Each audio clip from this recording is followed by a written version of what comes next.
என்னுடைய ஆசை தனிப்பட்ட முறையிலே எனக்கான ஆசை அல்ல. ஒரு சமூகம் விடுதலை பெற வேண்டும், மீட்சி பெற வேண்டும், ஜனநாயக உரிமைகளை பெற வேண்டும், சமத்துவ இலக்கை அடைய வேண்டும். 4 பேர் ஜெயிச்சு கூட சந்தோஷம் இல்லையா அவன் மூஞ்சிலன்னு கேட்டார் ஒருத்தர். இது எனக்கு சந்தோஷமே கிடையாது. எம்பி ஆனப்ப கூட நீ சந்தோஷமா இல்லையே, அது எனக்கு சந்தோஷம் தராது. ஒடுக்கப்பட்டவர்கள் அதிகார வலிமை பெற வேண்டும், அதிகாரம் மறுக்கப்பட்டவர்கள் அதிகார வலிமை பெற வேண்டும்.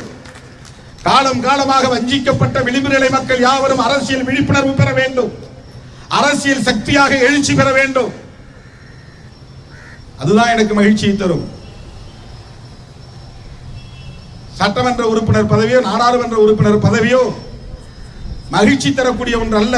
அது ஒரு இடைக்காலத்தில் நமக்கு ஏற்பட்டு இருக்கிற ஒரு படி முன்னேற்றம், அவ்வளவுதான். ஒரு அங்கீகாரம். அனைத்து தரப்பு மக்களும் விடுதலை சிறுத்தைகளை ஒரு அரசியல் கட்சியாக அங்கீகரித்து வாக்களித்திருக்கிறார்கள் என்பதற்கான ஒரு அடையாளம் 4 இடங்களில் நாம் பெற்ற வெற்றி. அதுவும் தனி சின்னத்தில் 10 நாள் இடைவெளியில். புதிய சின்னத்தில் வெற்றி பெற முடியாது என்று எல்லோரும் ஆர்வம் சொல்லிக் கொண்டிருந்த நேரத்தில் வெற்றி தோல்வியை பற்றி நான் கவலைப்படவில்லை. தனித்துவத்தோடு எம் அடையாளத்தை நான் கட்டி காப்பாற்ற விரும்புகிறேன் என்று களத்திலே இறங்கினோம். அனைத்து தரப்பு மக்களும் அங்கீகரித்து நாம் வெற்றி பெற்றிருப்போம்.